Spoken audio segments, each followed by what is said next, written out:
A 68-year-old widow drove 3 hours through the rain to buy a condemned fire station for $10. The auctioneer laughed. The crowd whispered. A woman her age, alone with mud on her shoes and a dead husband's letter folded in her coat pocket, bidding on a building the county had been trying to demolish for years. But what none of them knew, what Eleanor Briggs herself was only beginning to understand, was that the building held a room that hadn't been opened in 8 years. And inside that room, a dead man had left the one thing her family had been missing for 3 generations. Before we go any further, if stories like this mean something to you, stories about what people leave behind and what we find when we finally stop to look, take a moment and subscribe. You won't want to miss what Eleanor discovers inside that room. The morning had started in Richmond in the house that no longer felt like hers. 8 months since Walter died, and Eleanor still set 2 coffee mugs on the counter every morning. She'd catch herself mid-reach for the second one, fingers closing around the handle before the silence reminded her. Then she'd put it back in the cabinet and drink alone at the kitchen table, looking at the chair where he used to sit with the newspaper folded to the crossword pen in hand, reading clues aloud whether she wanted to hear them or not. The house was a 4-bedroom colonial on a quiet street lined with dogwoods. They'd raised Theo here. Walter had built the back deck himself over 3 weekends, measuring twice, cutting once, cursing softly when the boards didn't line up. Eleanor had planted hydrangeas along the fence the year Theo started kindergarten.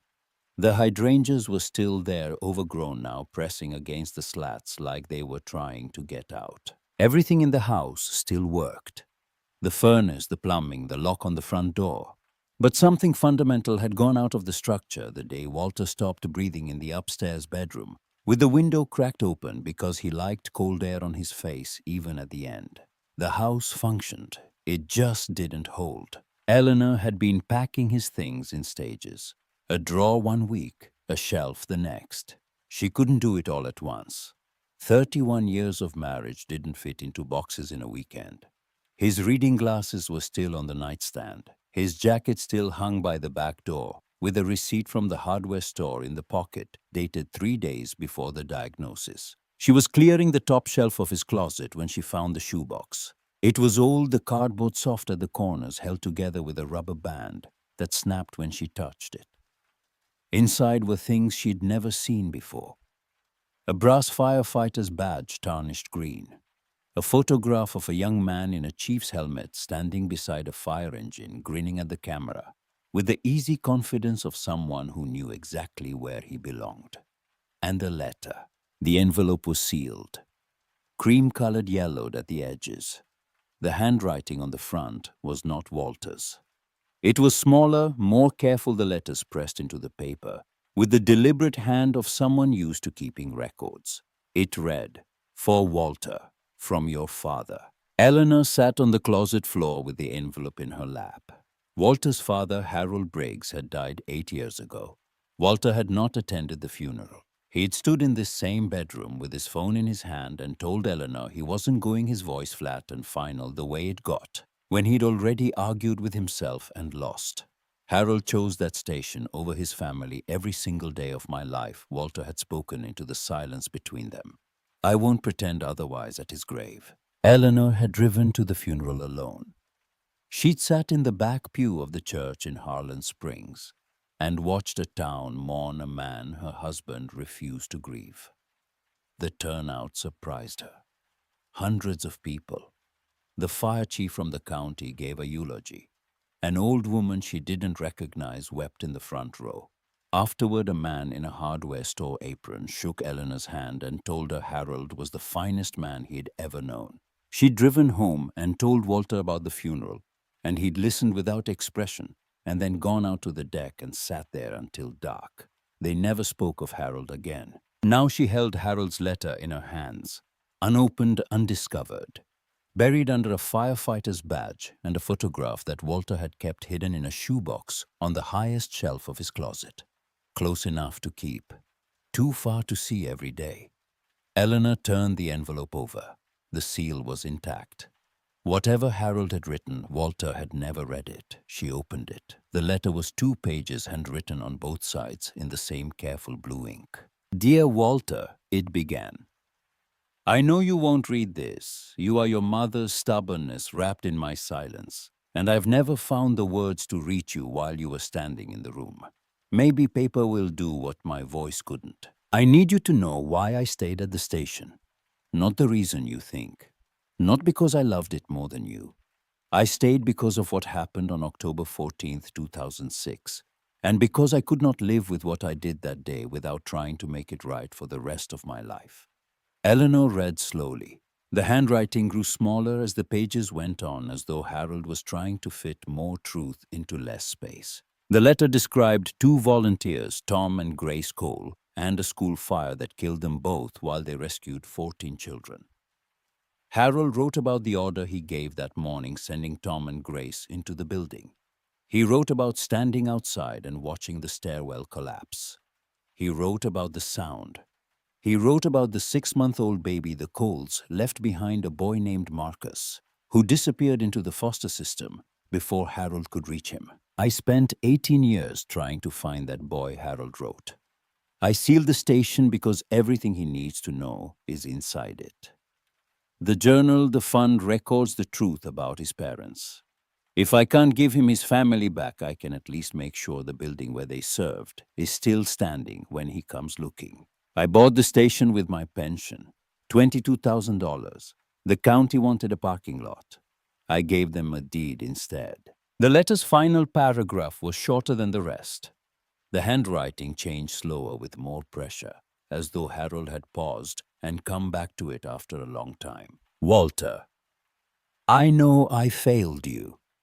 I know you needed a father who came home for dinner and watched your baseball games and didn't spend every Saturday at the station. I was that father for the first 10 years of your life, and then the fire happened, and I became someone else. I don't know how to explain it except to say that when you carry a debt like the one I carry, the weight changes the shape of everything, including the people you love. I'm sorry. I never stopped loving you.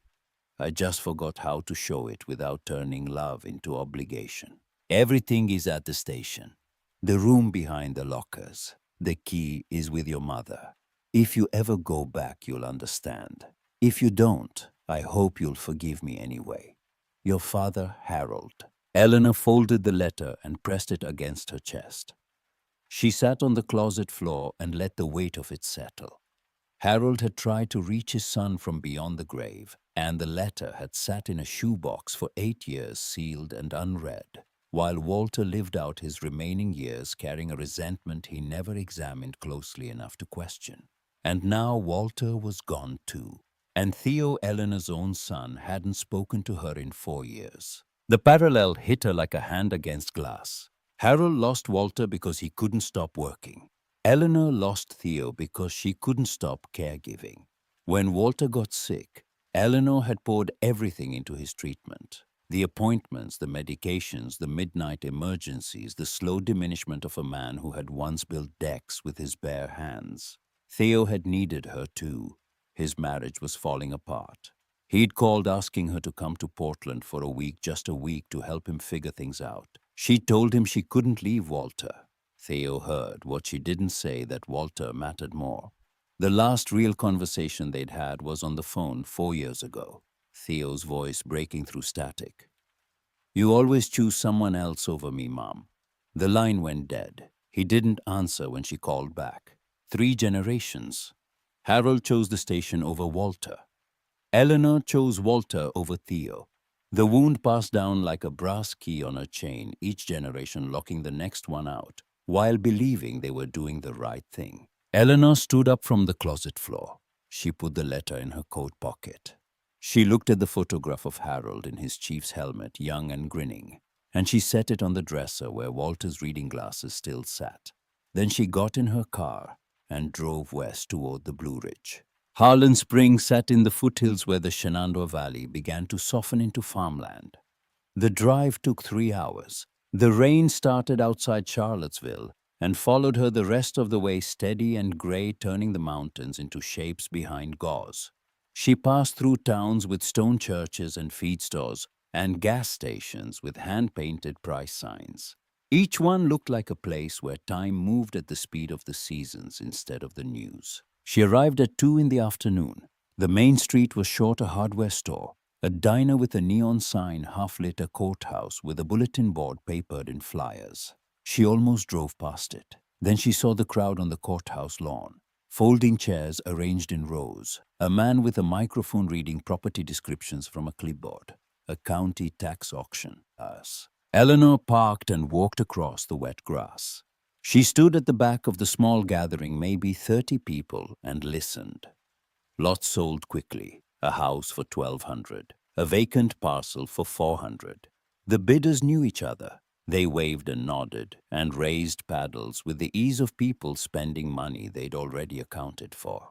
The last property on the list was the fire station. The clerk read the description without enthusiasm. Former fire station number 12, Briggs Road. Single-story brick and steel, approximately 4,000 square feet. Decommissioned 2018. Structural deterioration and standing water noted. Minimum bid $10. Nobody moved. A woman in the second row leaned toward her neighbor and whispered something behind her hand. The rain picked up slightly, tapping against the folding chairs. Eleanor thought about the letter in her coat pocket, about Harold, who had spent $22,000 of his pension to buy this building and then sealed a room inside it for a boy he never found. About Walter, who had never opened the letter and never gone back. About Theo, who didn't answer his phone. She raised her hand.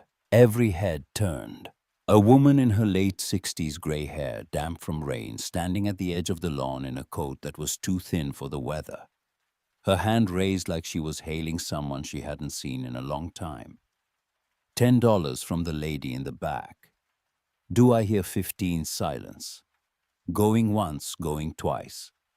The clerk let the pause stretch. Sold. Nobody congratulated her. A man in the front row turned and studied her with the kind of expression that falls between curiosity and concern. Eleanor signed the paperwork in the clerk's office. The deed was a single page. She paid with a $10 bill she'd kept in the zippered pocket of her wallet, the one she never opened. The clerk handed her a key on a plain metal ring, small iron, unremarkable. The clerk watched her fold the deed into her coat pocket next to Harold's letter. Eleanor's voice came low and steady. Can you tell me how to get to Briggs Road? The clerk gave her directions. 3 blocks east, then south. You can't miss it. Can't miss much of anything in this town. Eleanor walked. The rain had eased into a mist that clung to the brick facades and softened the edges of the buildings.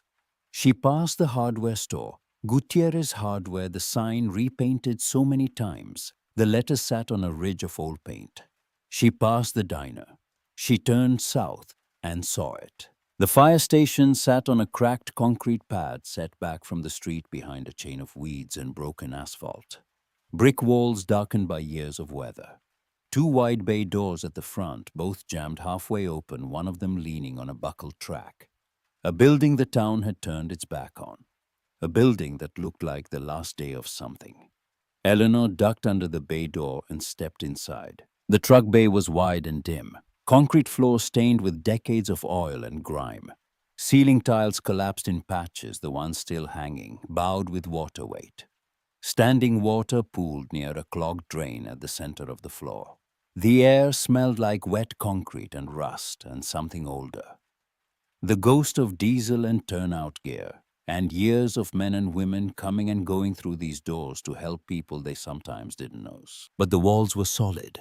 The steel beams overhead showed surface rust and nothing structural. The floor beneath the mess was level and sound.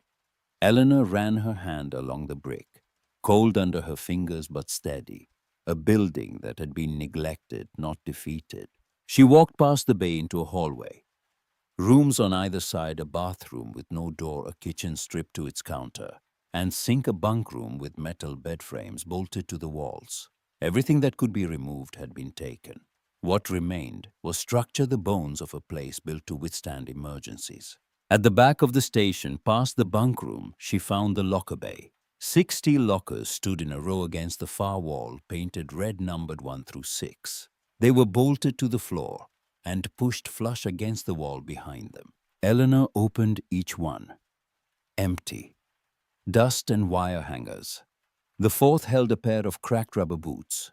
The 6th had a photograph taped to the inside of the door. A group of men and women in turnout gear, standing in front of the station, the engine gleaming behind them. The corner read, 1994. She closed the last locker and stepped back. Harold's letter had said the room behind the lockers. She looked at the wall. Every other wall in the station was red brick with white mortar consistent throughout the building. But this wall was cinder block gray. Different mortar, a visible seam where the blocks met the original brick on both sides. Someone had built this wall after the station was constructed. It was not original. Eleanor knelt and looked under the locker row. At the base of the wall on the far left, the blocks didn't quite meet the floor. A gap narrow less than half an inch. And through that gap she felt air. Cool, steady, flowing from behind the wall. There was a space back there. Sealed. Hidden. She stood up and gripped the end locker. Pulled. Nothing.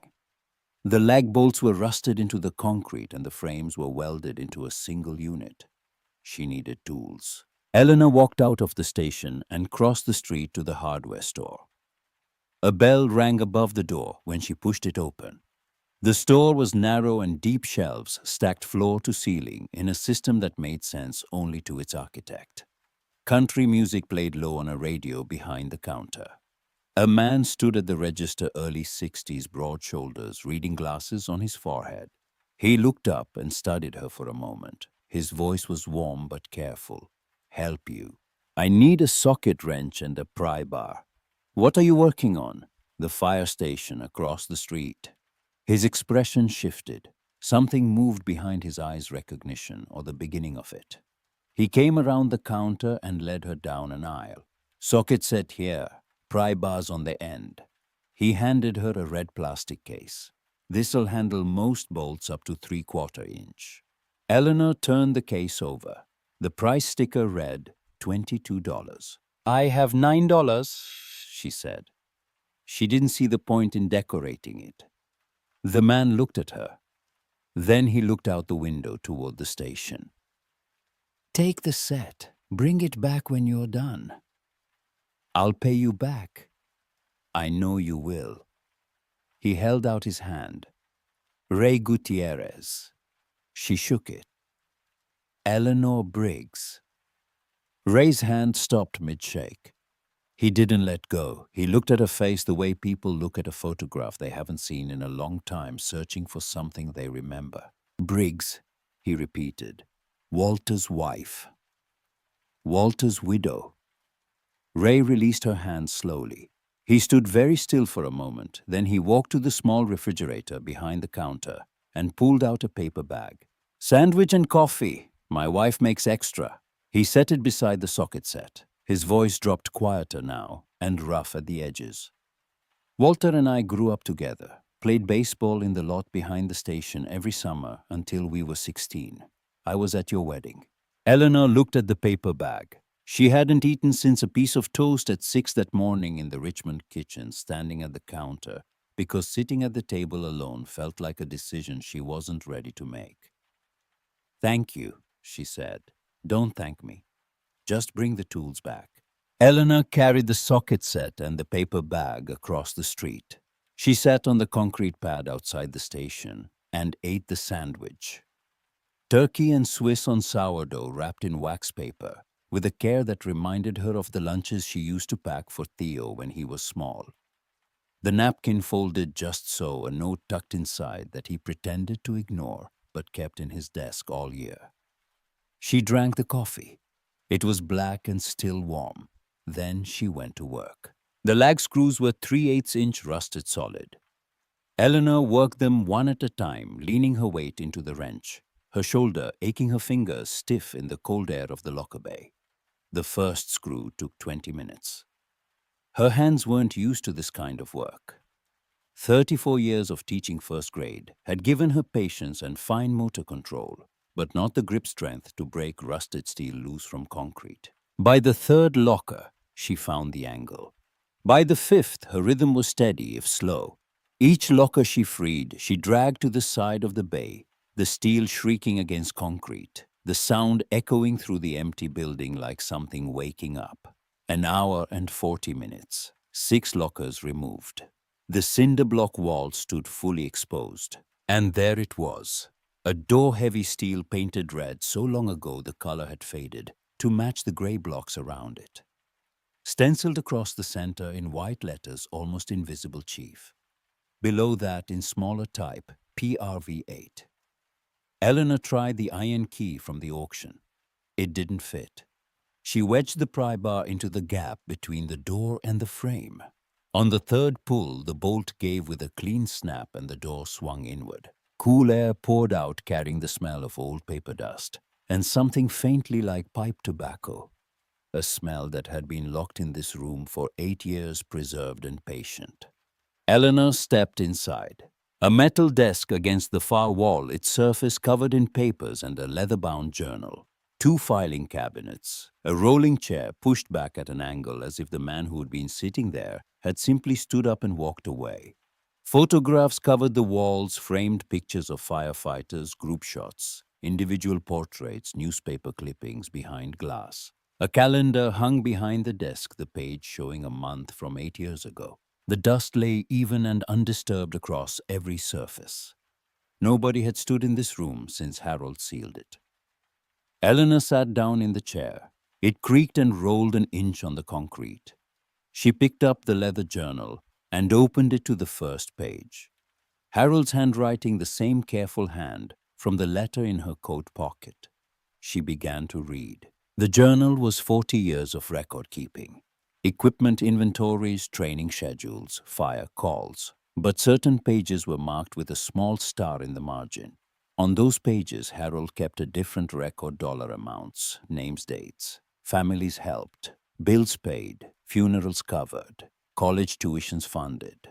All from something he called the fund, capitalized, treated like an institution. Hundreds of entries spanning decades. Small amounts given quietly to people who never knew where the help came from. Eleanor turned pages. The fund scope was staggering, not the size of each gift, but the persistence. $50 here, $100 there, 25, 30, 200. Every firefighter who served at the station contributed. Every pancake, breakfast, car wash, and community fundraiser Harold organized fed the account. Over 40 years, the fund had helped more families than Eleanor could count in a single sitting. Then the entries changed. Deeper in the journal, Harold began writing about 2 volunteers whose names appeared more often than any others, circled and underlined each time: Tom and Grace Cole. Harold wrote about Tom as the finest carpenter he had ever known, and the bravest volunteer in 40 years. He wrote about Grace, a nurse who joined the volunteers because Tom asked her to, and became the station's best medic within months. He described them falling in love at the station over fire drills and pancake breakfasts and long nights waiting for calls. And then Eleanor reached October 14th, 2006. Harold's handwriting changed on this page. The letters were smaller, pressed harder into the paper. The pen had scored the surface. He described the school fire. 14 children trapped on the 2nd floor. Tom and Grace first through the door. Every child carried out through the windows. The stairwell collapsing. Tom and Grace still inside. Then a line that stopped Eleanor's breath. I gave the order. I sent them in. I stood outside and watched the building take them. 14 children are alive because of what Tom and Grace did. And Tom and Grace are dead because of what I told them to do. Eleanor set the journal down. Her hands were trembling. She understood now not just the letter, not just the sealed room, but the shape of Harold's entire life after that day. The fund, the obsessive search for the Cole baby, the decades of anonymous giving. It was penance. Harold had spent the rest of his life trying to repay a debt that could never be settled. And in the process, he'd turned away from the one person who needed him most. his own son. She picked the journal up again and turned to the final pages. Harold's later entries were scattered, his handwriting sharper. He wrote about Walter. Short, anguished paragraphs between the fund records. Walter won't return my calls. Walter sent the birthday card back. Walter's wife came to the funeral alone. She seems kinder than either of us deserve. The last page Harold ever wrote held a single paragraph. I saved this town, but I couldn't save my own family. I sealed this room because it's the only honest thing I have left. If the coal boy finds it, he'll know his parents were heroes. If Walter finds it, maybe he'll understand why I couldn't stop. I couldn't stop because stopping meant admitting that Tom and Grace died for my order, and I wasn't brave enough to sit with that in a quiet house. The station kept me moving. Moving kept me from breaking. I broke anyway. I just did it where nobody could see. Eleanor closed the journal. The small window behind the desk let in the last gray light of the afternoon. Dust moved in the air above the desk like something disturbed after a long stillness. She pulled Harold's letter from her coat pocket and laid it beside the journal. The same handwriting, the same blue ink, a letter to Walter that was never opened, and a journal that was never found, two halves of a confession, separated by a cinder block wall, and 18 years of silence. And sitting there in the dead man's chair in the sealed room in the station, her husband had refused to visit Eleanor. Saw the pattern with a clarity that felt like falling. Harold couldn't stop working because stopping meant feeling. So he lost Walter. Eleanor couldn't stop caregiving because caregiving meant she was needed. So she lost Theo. Walter couldn't stop resenting Harold because resentment was easier than grief. So he died without reading the letter. 3 generations of the same wound passed down, not through cruelty but through love that didn't know how to hold still. Love that kept moving because the alternative was sitting in a quiet room with the full weight of what it had cost. Eleanor sat in Harold's chair and looked at the photographs on the walls. 40 years of firefighters looked back at her, young and old, grinning, and solemn, alive and gone. Somewhere among them, Tom and Grace Cole. Somewhere beyond this room, a boy named Marcus who had grown up without knowing any of their names. And somewhere in Portland, a man named Theo who hadn't heard his mother's voice in 4 years. She reached into her pocket and felt the iron key from the auction cold, small, unremarkable. It hadn't opened this door. It hadn't opened anything yet. But she held it anyway, turning it between her fingers, feeling its weight. Outside, the rain had stopped. Through the small window, Eleanor could see the street darkening as evening came on. The hardware store lights were still glowing. Somewhere in the station, water dripped from a pipe into a puddle with the slow regularity of a clock that had been keeping time for no one. Eleanor Briggs, 68 years old, sat in a sealed room in a condemned fire station in a town she barely knew, holding a dead man's journal and a letter her husband never read. And for the first time since Walter died, she understood that grief was not the heaviest thing she carried. The heaviest thing was the phone in her pocket and the number she hadn't dialed in 4 years. She didn't call. Not yet. She wasn't ready. But she set the key on the desk beside the journal, and she stayed in the chair, and she didn't leave. The station settled around her. The walls held. The door she'd pried open let the cool air of the locker bay drift in and mix with the preserved stillness of Harold's room. 2 kinds of air, stale and fresh, meeting for the first time in 8 years. She would sleep here tonight. Not because she had nowhere else to go, but because leaving felt like something she'd done too many times already. Morning arrived through the small window in increments gray to silver, to a pale yellow that crept across the desk, and found Eleanor asleep in Harold's chair. Her coat pulled around her shoulders, the journal closed beneath her folded arms. She woke stiff and disoriented, her neck locked at an angle that sent pain down her left shoulder when she tried to straighten. For 3 full seconds, she didn't know where she was. Then the smell of old paper and dust brought it back, and she sat up slowly, pressing her palms flat against the desk to steady herself. She was 68 years old, and she had slept in a chair in a sealed room in a building she had owned for less than 24 hours. Her back would remind her of that decision for the rest of the week.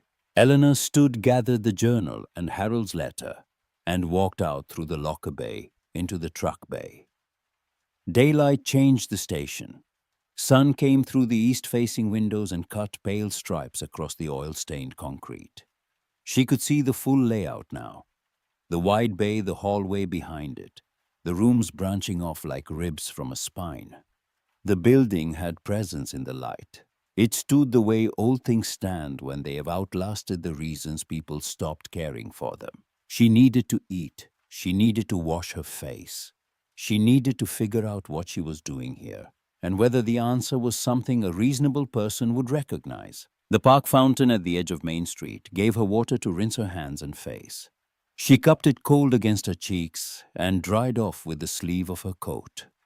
A woman walking a small dog on the opposite sidewalk glanced at her and looked away quickly, the polite avoidance of someone who didn't want to be caught staring. Eleanor walked to the diner. The bell on the door rang the same way the hardware store bell had a tone that announced your entrances whether you wanted it to or not. She sat at the counter and ordered coffee and toast. The waitress, young red-haired name tag reading Bess, poured the coffee without small talk, which Eleanor appreciated more than she could have explained. She ate slowly and thought about the journal. 40 years of Harold's handwriting. Hundreds of families helped. 2 volunteers dead. A boy lost in the system. A son who never came back. The scope of it was too large to hold all at once, so she held it in pieces, one entry at a time, one name at a time. The way you eat when you haven't been hungry in months, and the appetite returning feels almost like grief. When she went back to the station, Ray Gutierrez was standing on the concrete pad with a toolbox in one hand and a 6-foot level in the other. He didn't say good morning. He looked at the bay doors, then at Eleanor, and set the toolbox down. His voice carried the matter-of-fact tone of a man who had already decided something. Windows first. We replace the broken panes, then we check the framing around the bays. You can't fix what's inside until you stop the weather from getting in. Eleanor looked at the toolbox, then at Ray. I didn't ask for help. I know. I don't know what I'm doing with this building. That's fine. The building knows what it needs. We just have to listen. He picked up the level and walked inside. Eleanor followed. She didn't know what else to do, and standing on the concrete pad alone felt like a decision she wasn't ready for either. Ray showed her how to measure a window frame, inside edge to inside edge, then diagonal to check for square. The first window she measured, she wrote the numbers on the back of her hand, because she didn't have paper. The second, she borrowed Ray's pencil and a scrap of cardboard from the loft. By the third window, she had a system measure twice, right once mark the frame with painter's tape so she'd know which measurement went where. Her measurements were off on the first 2. Ray checked them without comment, made small corrections with his pencil and moved on. He didn't explain what she'd done wrong. He simply wrote the right number next to her wrong one and let the comparison teach. Eleanor's hands blistered by noon. The pry bar had started it the day before, and the measuring tape's metal edge finished the job. A line of raw skin across her right palm that stung when she gripped anything. She wrapped it with a strip of cloth torn from an old fire code manual she found in the loft and kept working. They replaced 2 windows that first day. Ray had plexiglass panels in his backroom leftovers from a job that never materialized, and he cut them to Eleanor's measurements on a table saw he'd set up in the truck bay. The saw screamed through the plastic, and the sound bounced off the brick walls and came back doubled. Eleanor held the panels steady, while Ray fastened them into the frames. Her arms shook from the effort of holding the weight at shoulder height, but she didn't set them down until the screws were seated. When the second panel was in, she stood back and looked at it. Clear plastic where broken glass had been. No wind coming through. A simple thing, maybe the simplest thing, but it changed the feeling of the room. Sealed instead of exposed, kept instead of abandoned. Not bad shit, Ray offered from behind her, which Eleanor suspected was the highest praise his vocabulary allowed. That evening, she sat on the front step of the station with her back against the brick, and her blistered hand resting on her knee. The street was quiet. The hardware store had closed for the night, its windows dark. The diner's neon sign buzzed and flickered at the edge of her vision, casting a pale pink glow on the wet sidewalk. She took out her phone and looked at Theo's number. The screen glowed in the fading light. She pressed her thumb against his name and held it there without calling, the way you hold a match near kindling when you're not sure you want the fire. She put the phone away. The next morning, someone had left a bag of groceries on the concrete pad. No note. Canned soup, a loaf of bread, a jar of peanut butter, a box of tea bags, and a wool blanket folded neatly at the bottom. Eleanor carried it inside and set it on the kitchen counter, the only flat surface that wasn't covered in dust or debris. She stood there for a moment looking at the tea bags and felt something shift in her chest that she didn't have a name for. She made tea using water she'd carried from the park fountain in a plastic bottle heated in a saucepan she found in the storage loft over a portable camp stove Ray had lent her the night before. The tea was weak and slightly metallic from the saucepan, and it was the best thing she'd tasted in 8 months. Days took on a rhythm. Mornings Ray arrived. Assess the next task showed Eleanor how to do it once and then let her work while he handled the technical problems she wasn't equipped for. He checked the circuit breakers one by one and found that most still functioned. The electrical panel was sound. It only needed reconnection to the county grid. He filed the paperwork himself and told Eleanor it would take 2 weeks. Eleanor learned to patch drywall. She learned badly. Her first attempt left a seam visible from across the room, a ridge of compound that dried in a crooked line like a scar. She stared at it for 5 minutes, then scraped it off and started over. The second attempt was better. The third was close to flat. By the 5th patch, she could feel the difference between too much compound and not enough, without looking, just by the give of the putty knife against the wall. Her body protested everything. Her knees ached from kneeling on concrete. Her shoulders burned from work they hadn't done in decades. She found muscles she'd forgotten she had, and they introduced themselves through pain. But there was something in the repetition measure, cut fit fastened, that quieted the part of her mind that had been running in circles since Walter's funeral. Her hands were busy. Her thoughts slowed down. On the 4th day, a retired electrician named Ed appeared at the bay door with a canvas bag of wire and a voltage tester. He was 73 thin, with hands that moved with the certainty of someone who'd spent 50 years making current flow where it was supposed to go. He walked past Eleanor into the kitchen without introducing himself, opened the breaker panel, and began rewiring. 3 hours later, he came out, wiped his hands on his jeans, and looked at Eleanor. "Kitchen's done. Bathroom next week. What do I owe you?"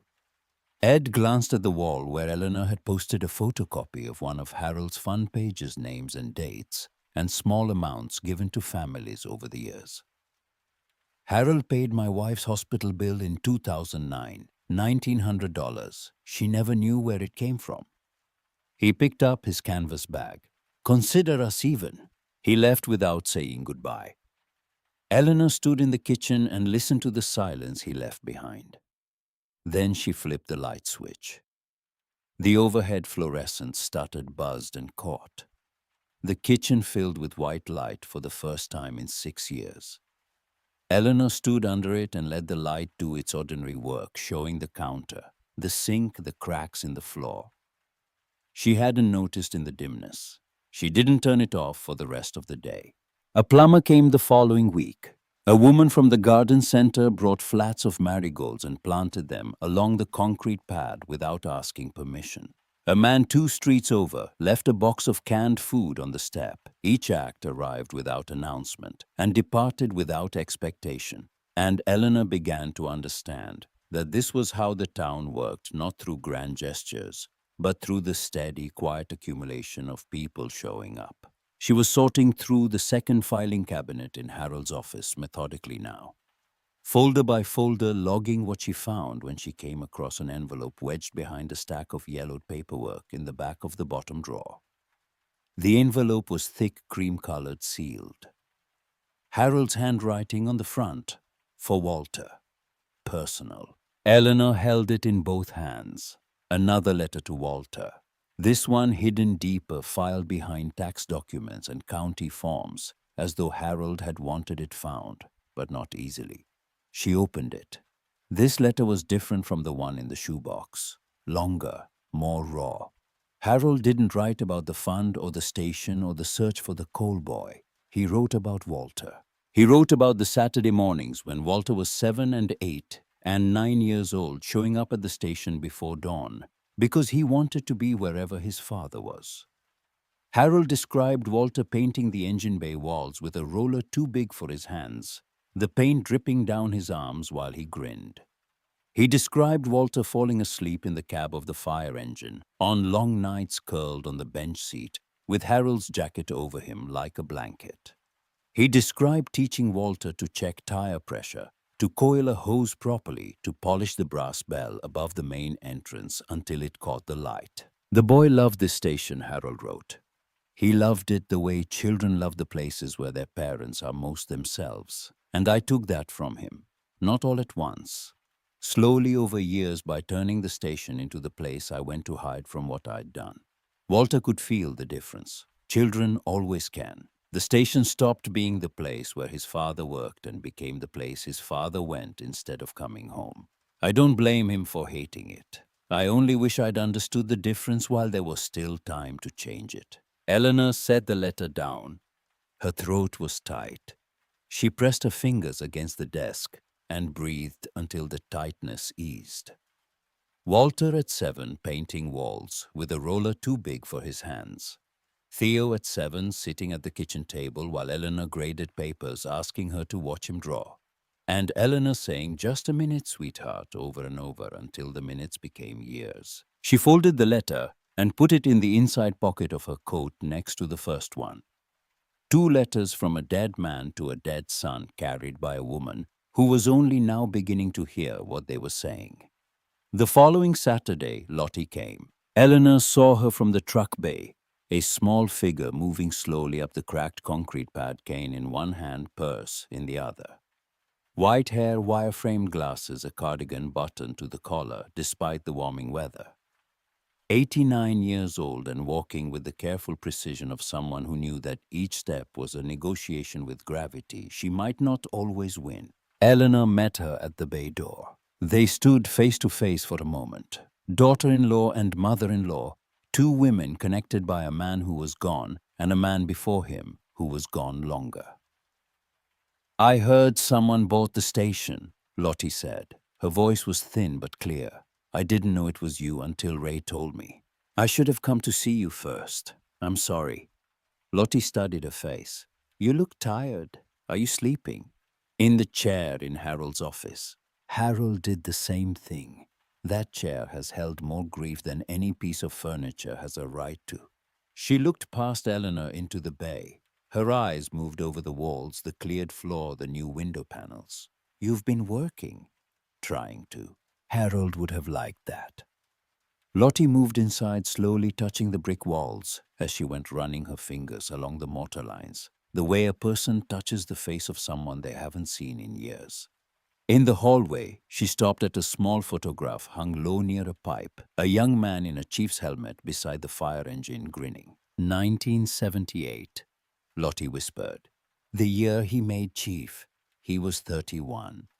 I told him the helmet made him look like a boy playing dress-up. He wore it to dinner that night just to prove me wrong. They walked together through the building.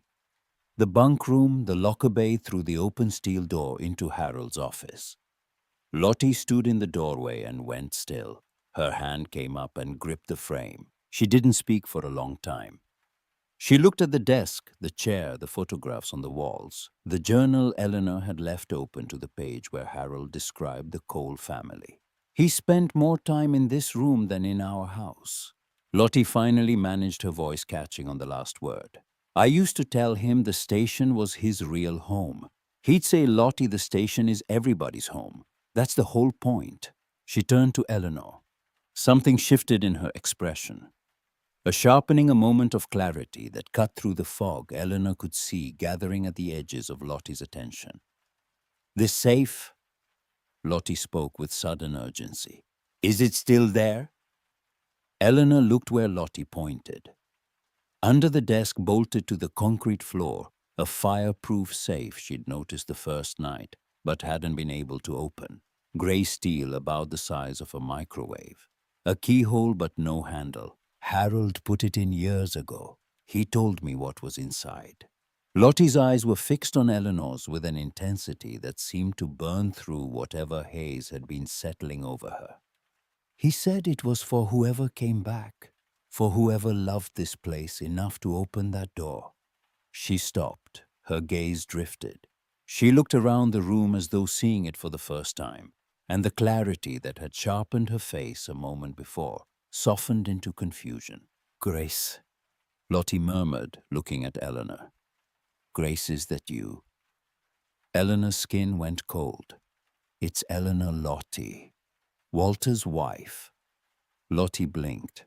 The confusion held for a few seconds, then receded like a tide pulling back from shore. She looked down at her hands, then back at Eleanor. Of course, I'm sorry. You have a certain way of standing in this room that reminded me of someone. She touched the chain around her neck, something Eleanor hadn't noticed before. A thin gold chain disappearing beneath the collar of her cardigan. I have something for you, but not today. I need to remember where I put it. She turned and walked back through the station toward the bay door slower than she had come, in one hand on the wall for balance. At the bay door, she paused. Come see me tomorrow. 3 blocks east, the White House with the roses. I'll make tea. She left. Eleanor stood in Harold's office and looked at the safe under the desk. A keyhole the iron auction key didn't fit. Something Lottie carried on a chain around her neck. And a woman whose memory was a door that opened and closed without warning. The days that followed were the hardest Eleanor had worked in her life. She cleaned the bunk room. She scrubbed decades of grime from the bathroom tiles on her hands and knees, her back screaming, her blistered palms splitting open twice. She learned to cut drywall from ray measure, score snap smooth, and hung 3 sheets in the hallway by herself, each one slightly better than the last. The first was crooked, the second was flush but gapped at the bottom, the third fit clean. She visited Lottie every other day. Some visits were good. Lottie sharp, full of stories, her memory, a library with every book in place. She told Eleanor about Tom Cole building the engine bay doors with his bare hands, about Grace Cole arriving at the station with baby Marcus in a car seat, setting him on Harold's desk while she ran drills, about the pancake breakfast that funded the community account, Harold flipping pancakes in an apron that read, World's Okayest Chef. A gift from Walter when Walter was 12. Other visits were harder. Lottie would lose the thread mid-sentence, her eyes going distant, her hands fidgeting with the chain at her neck. She called Eleanor by the wrong name sometimes. Grace, sometimes a name Eleanor didn't recognize. Once she asked Eleanor where Harold was, and Eleanor had to tell her gently that Harold had passed, and Lottie nodded as though hearing it for the first time, and the grief on her face was as fresh as if it had happened that morning. On those days, Eleanor sat with her and held her hand and said nothing. Because sometimes the kindest thing you can do for someone is to let them feel what they're feeling without trying to fix it. 2 weeks after she arrived, the county reconnected the water and electricity. Eleanor turned on the kitchen faucet and watched rust-colored water sputter and cough through the pipes for 10 minutes before it ran clear. She filled a glass and drank it, standing at the sink, and the taste of clean water in a building she was bringing back to life was so ordinary and so profound that she had to set the glass down and press her hands against the counter and breathe. That night, she flipped the switch in the truck bay. The fluorescent tubes caught one at a time, each one humming to life with a reluctance that reminded her of morning. The way light comes slowly when it hasn't been asked for in a long time. The building changed around her. Walls that had looked tired in daylight looked steady under electric light, as though the building had been waiting to be seen properly. Eleanor stood in the bay door and watched the glow reach the sidewalk, soft and tentative, the way a person steps into a room where they're not sure they're welcome. Across the street, Ray was closing up the hardware store. He saw the light and stood still for a moment in his doorway. Then he raised one hand. Eleanor raised hers. The next morning, Dale Pickett's black SUV pulled up to the curb. Eleanor was on a stepladder in the kitchen replacing a ceiling tile when she heard the engine. She climbed down and walked to the bay door. Dale stood on the concrete pad, late 50s. Silver hair, gray suit shoes, too polished for a town that measured distance in porch steps and fence posts. A man with a briefcase stood beside him. "Mrs. Briggs," Dale's voice was civil and practiced. "I'm Dale Pickett. I develop commercial properties in this area. This is my attorney." "I know who you are. Ray mentioned you might come by." "Then you know I've been planning a mixed-use project on this block for 2 years. This lot is part of the plan." "This lot is a fire station." "It was a fire station. Now it's a liability. The county has concerns about structural integrity, and my attorney has identified irregularities in the tax auction process. The prior owner's estate may have a competing claim." Eleanor climbed down from the ladder and wiped her hands on her jeans. She walked to Harold's office, retrieved the contribution records from the filing cabinet, and brought them outside. She opened the folder on the hood of Dale's SUV. "Your father was Frank Pickett," Eleanor said, turning pages until she found the entry. "He volunteered at this station for 22 years. He donated $50 a month to the community fund every month without exception from the day he joined until the day he died." Dale looked at the page. His attorney stepped closer and looked too. Eleanor turned to another page, Harold's ledger of disbursements. She pointed to an entry near the bottom. "September 1989. College tuition, full year, Dale Pickett. Funded by the Station 12 Community Fund. Authorized by Chief Harold Briggs." The silence that followed was not empty. It was full of recalculation of a man's understanding of his own history, rearranging itself in real time. "I didn't know," Dale said. The practiced tone was gone. What replaced it was smaller, rawer, the voice of a man standing over his father's handwriting and realizing he'd missed something fundamental about the life that made his possible. His attorney closed his briefcase. "I'll withdraw the petition," he said, and walked to his car. Dale didn't leave. He sat down on the station's front step and put his elbows on his knees and looked at the ground. Eleanor left him there and went back inside. She gave him 30 minutes. When she came back, he was still sitting, but his posture had changed. Less collapsed, more settled, like a man who'd found the bottom of something and discovered it was solid. His voice came rough and low. "My father died on a call. Heart attack. I was 19. I didn't come back to this town for 15 years because I couldn't stand the sight of this building." Eleanor sat beside him on the step. They looked out at the street together. The hardware store, the diner, the houses beyond. A town that had been quietly held together by people who never stood up at meetings or put their names on plaques. "I wanted to tear it down so I wouldn't have to remember," Dale said. "Remembering is the whole point," Eleanor said. "That's what I'm learning." Dale was quiet for a long time. Then he stood, brushed off his pants, and walked to his SUV. He stopped with his hand on the door. "What do you need for the building?" "Lumber, drywall, paint." He nodded once and drove away. The following Saturday, his truck, not the SUV, a work truck with a dented tailgate, backed up to the bay door loaded with 2x4 sheets of plywood and cedar planks. He unloaded them without a word and left. Weeks passed. The station took shape around Eleanor. The way a sentence takes shape around a thought, slowly with revision. Each correction bringing it closer to what it was trying to say. She built a partition in the back of the building where the old captain's quarters had been.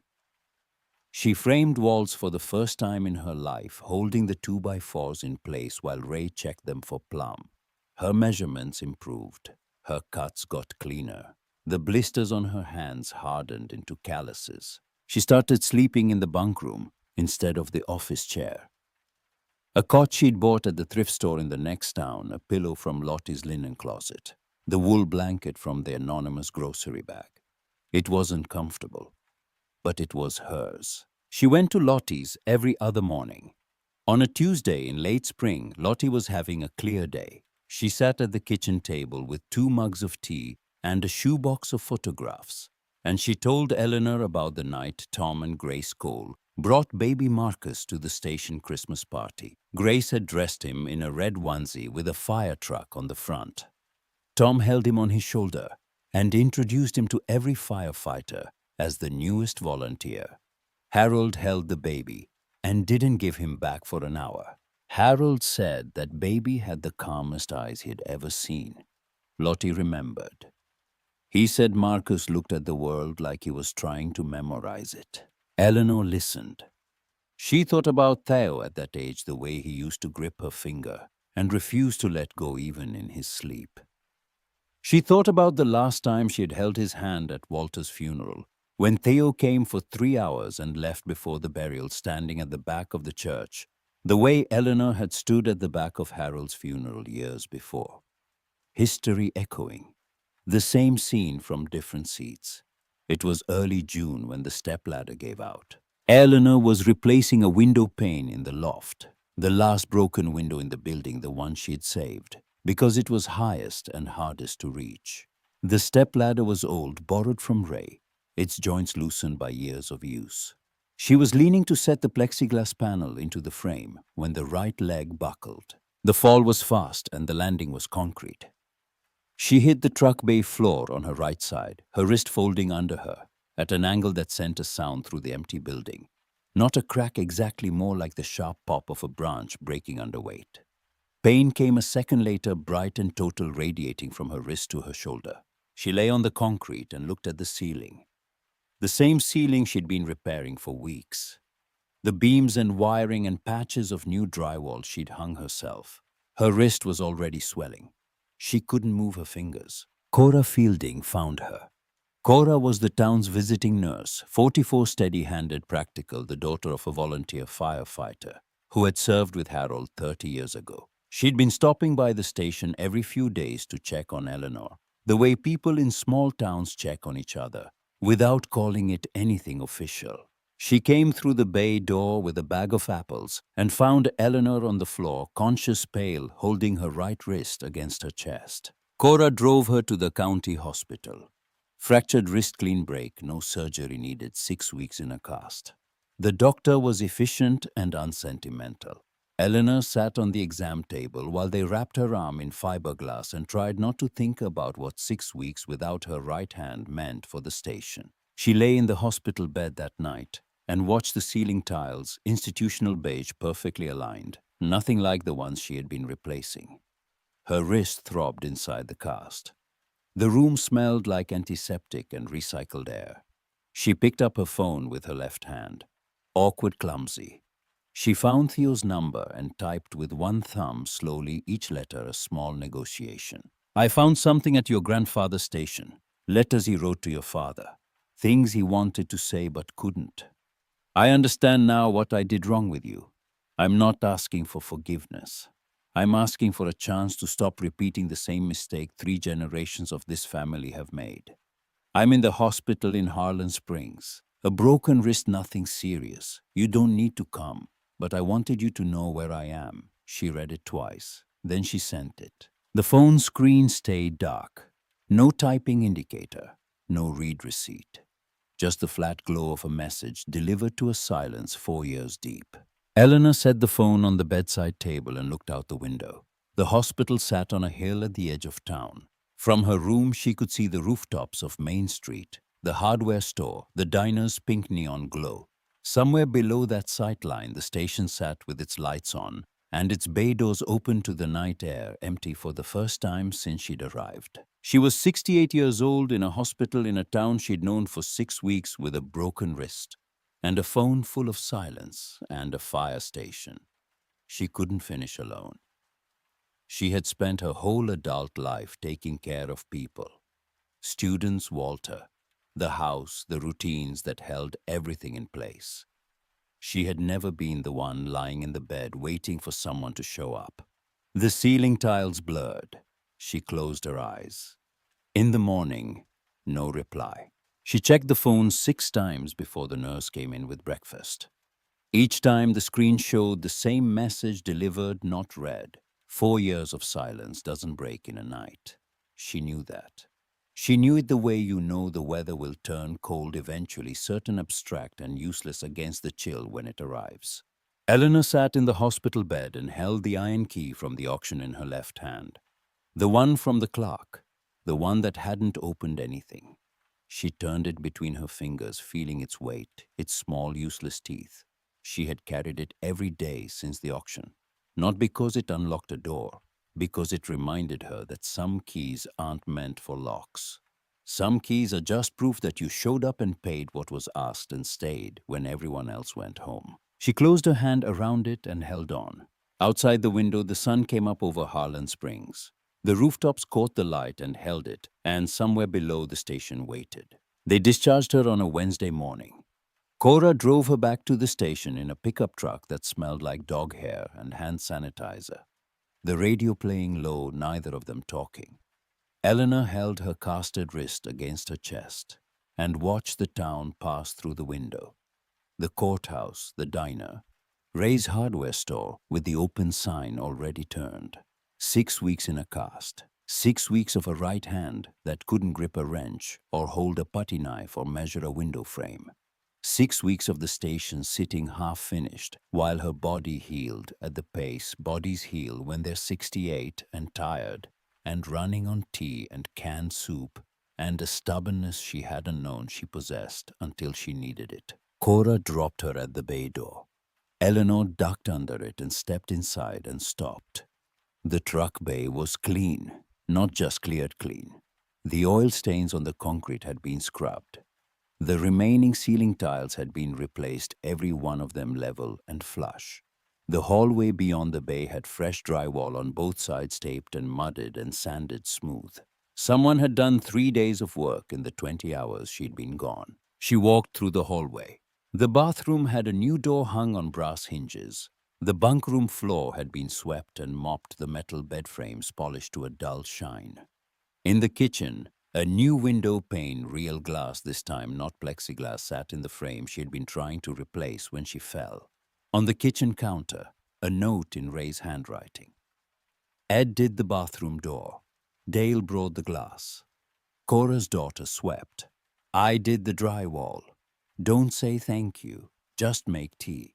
Beside the note, a box of her favorite tea bags.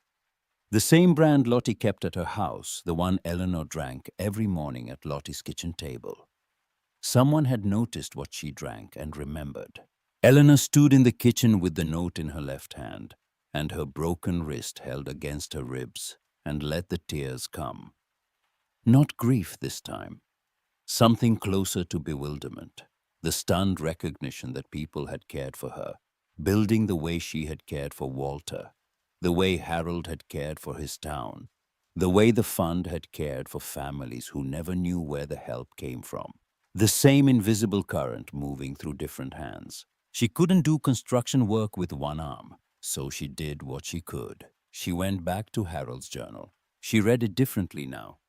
Not scanning for revelations, but sitting with each entry. The way you sit with a person who has something to tell you and needs you to be patient while they find the words. She read about equipment inspections and training drills, and the small bureaucratic frustrations of running a volunteer station on a budget, held together with pancake batter and goodwill. She read Harold's marginal notes, the start pages where he recorded the fund's disbursements. The names of families helped the quiet arithmetic of generosity sustained over decades. And in the middle of the journal, in a section she'd skimmed past the first time she found pages about Walter as a boy.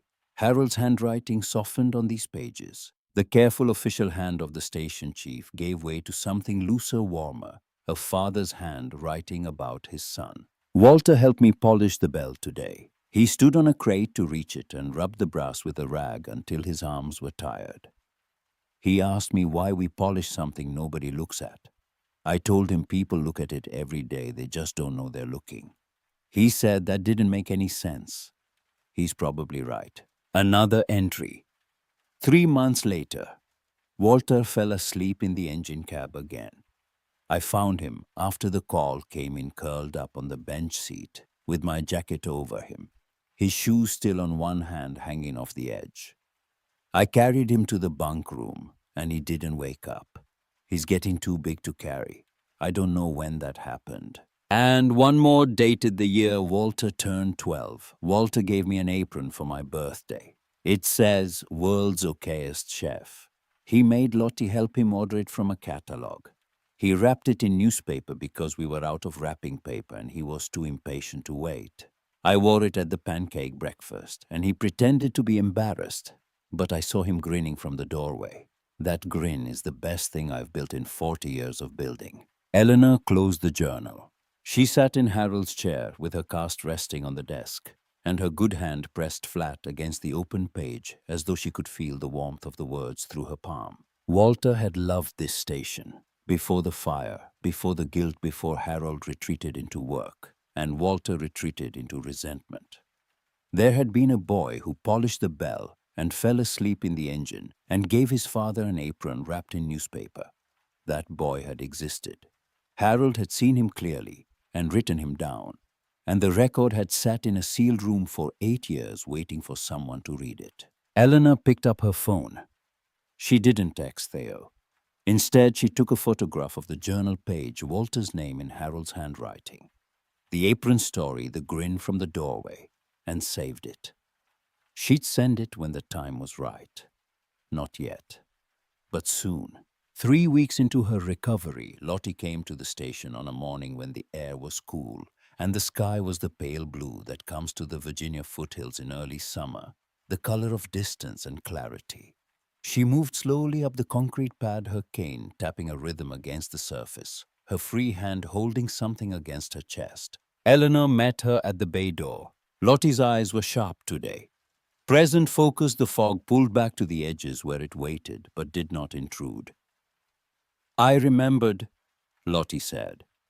Her voice had a quality Eleanor hadn't heard before, urgency, but not frantic.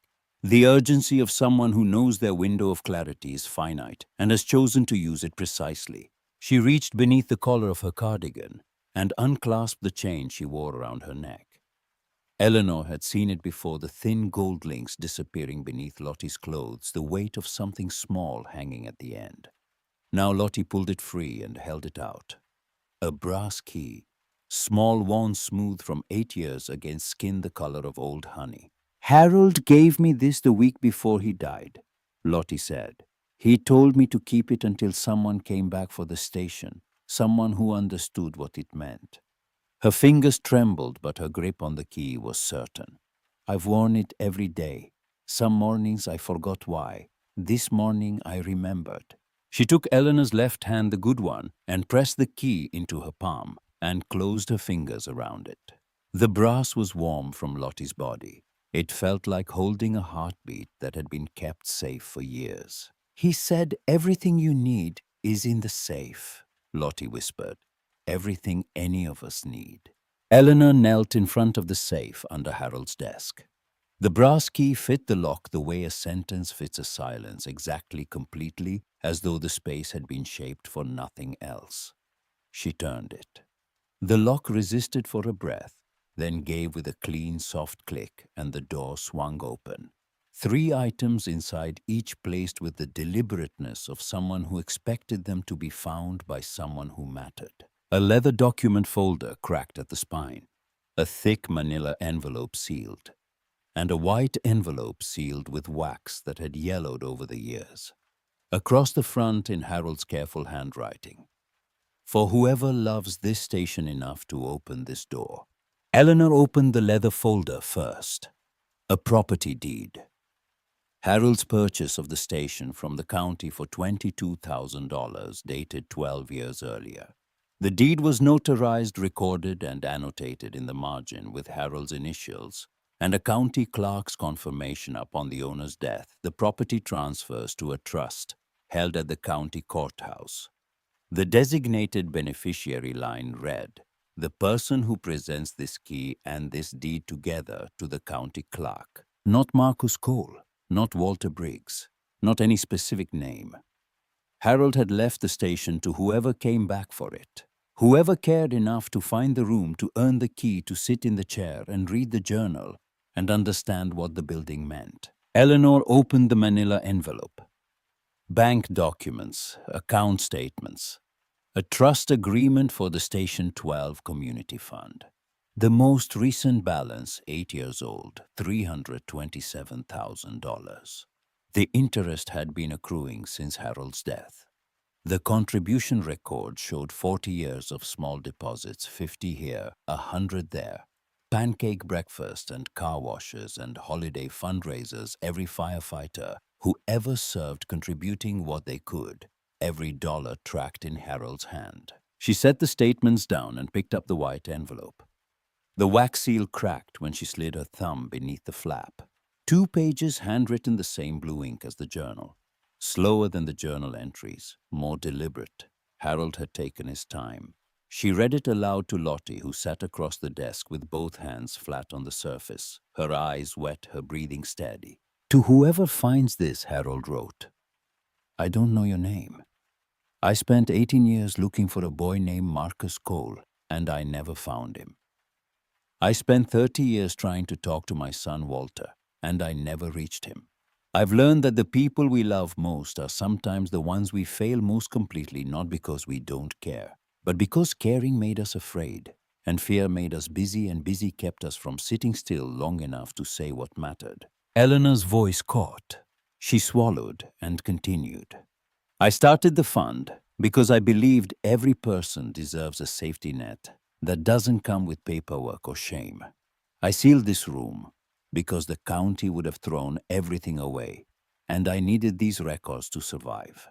Not for me, for the families in them, for the proof that this town took care of its own quietly, consistently for 40 years. If you are reading this, you found the room, you moved the lockers, you opened the door. That tells me something about who you are. It tells me you're the kind of person who doesn't walk past a sealed wall and assume there's nothing behind it. The fund is yours now. Use it the way I used it, small amounts. No names, no publicity. Help people before they have to ask. That's the whole secret. Don't wait for the request. Just show up. Eleanor turned the page.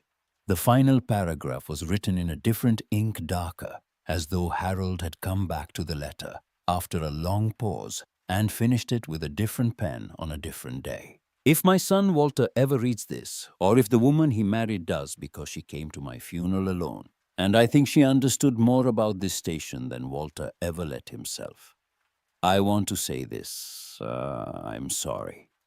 I turned love into obligation and service into hiding.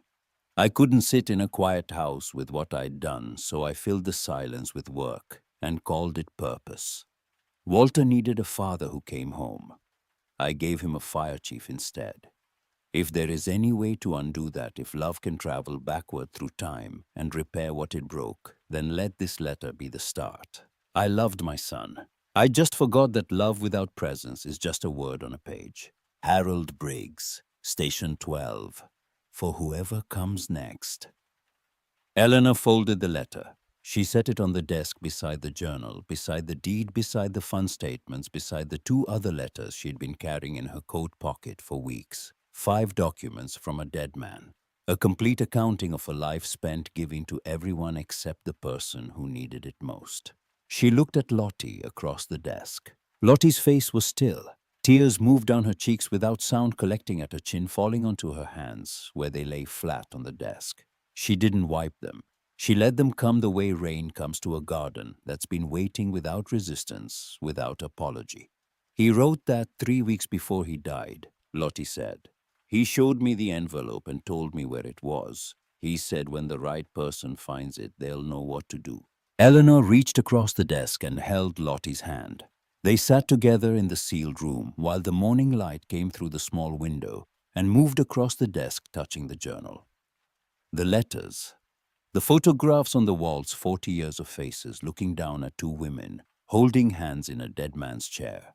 That evening, Eleanor sat on the front step of the station. The cast on her wrist had become familiar, not comfortable but known the way. A scar becomes part of the body it marks.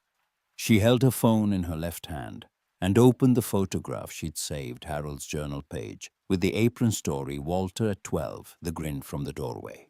She sent it to Theo. No words, just the photograph.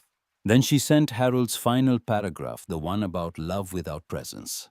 She typed it out slowly, one-thumbed, making mistakes and correcting them. The blue glow of the screen reflected in the windows of the station behind her. And then she added her own line. Your grandfather wrote this. I understand it now. I'm sorry. I turned caring for your father into a wall between us, and I didn't see it until I found a room that had been sealed the same way. She pressed send and set the phone on the step beside her. The screen went dark. The street was quiet. The hardware store was closed. The diner's neon hummed its pink whisper at the edge of the block. 3 days passed. Eleanor worked with her left hand, clumsily, slowly accomplishing in hours what had once taken minutes. She swept. She organized Harold's filing cabinets. She wrote the paperwork to re-establish the fund, sitting at Harold's desk with the original journal beside her as a guide. The first check from the new fund went to a family on the west side of town whose roof leaked. $700. Eleanor signed it left-handed, and the signature looked like a child's drawing of her name. And it was the most important thing she'd written since the report cards she used to fill out for 34 years of first graders. On the morning of the fourth day, Eleanor was sitting on the front step with a mug of tea. The air smelled like cut grass and marigolds, and the brass bell above the entrance, the one she'd found in the storage loft, green with tarnish and polished with steel wool, until it caught the light, hung still and bright against the brick. A car turned onto Briggs Road. Not a car she recognized. It slowed and pulled to the curb and stopped, and for a moment, nothing happened. The engine idled. The morning sun reflected off the windshield and hid the driver's face. Then the door opened, and Theo stepped out. He was 39, thinner than she remembered. He wore a flannel shirt with the sleeves rolled up and work boots that looked new, as though he'd bought them for this trip specifically. He stood beside the car and looked at the station. The brick walls, the bay doors, the brass bell, the marigolds along the concrete pad. And his face held an expression Eleanor recognized, because she had seen it in her own reflection every morning since she arrived. The look of someone standing in front of a building they're trying to decide whether to enter. He didn't move towards her. She didn't move toward him.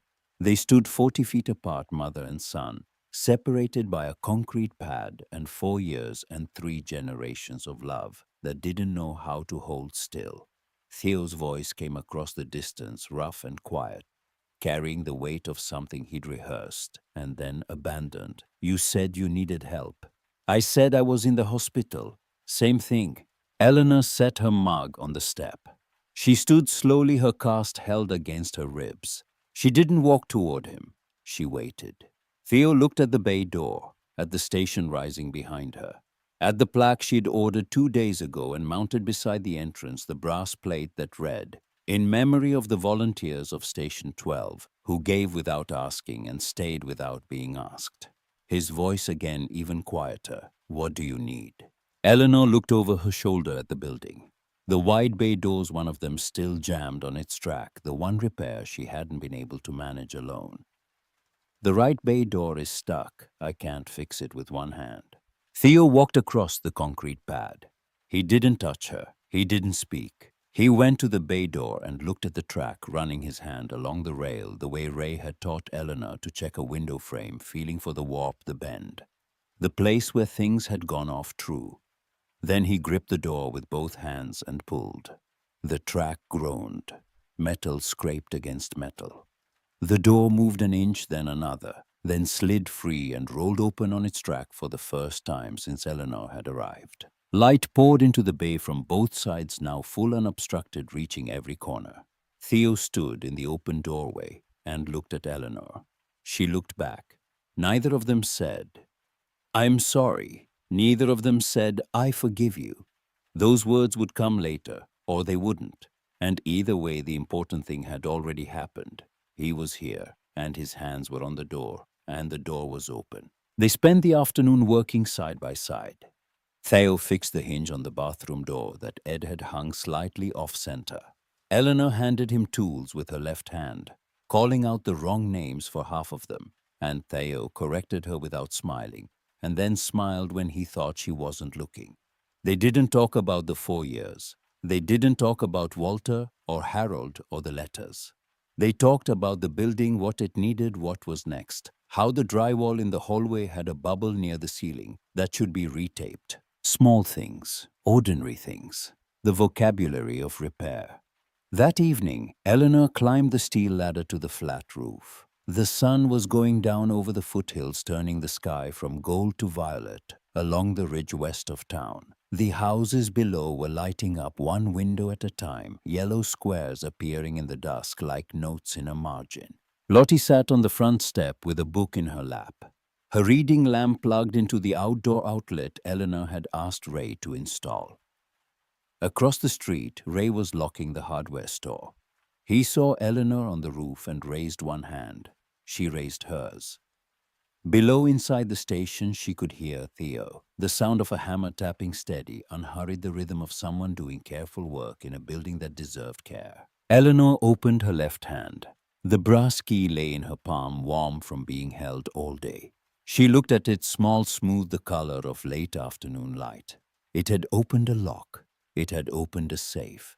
It had opened a room that had been sealed for 8 years. But sitting here on the roof with the town going quiet and her son's hammer tapping below, and Lottie turning a page and Ray raising his hand across the street, Eleanor understood that the key had done its work. Every lock it was meant for had already been turned. Every door had already swung open. She closed her fingers around it one last time. Then she set it on the ledge beside her, where it caught the last copper light of the sun and held it. The brass bell above the entrance gleamed.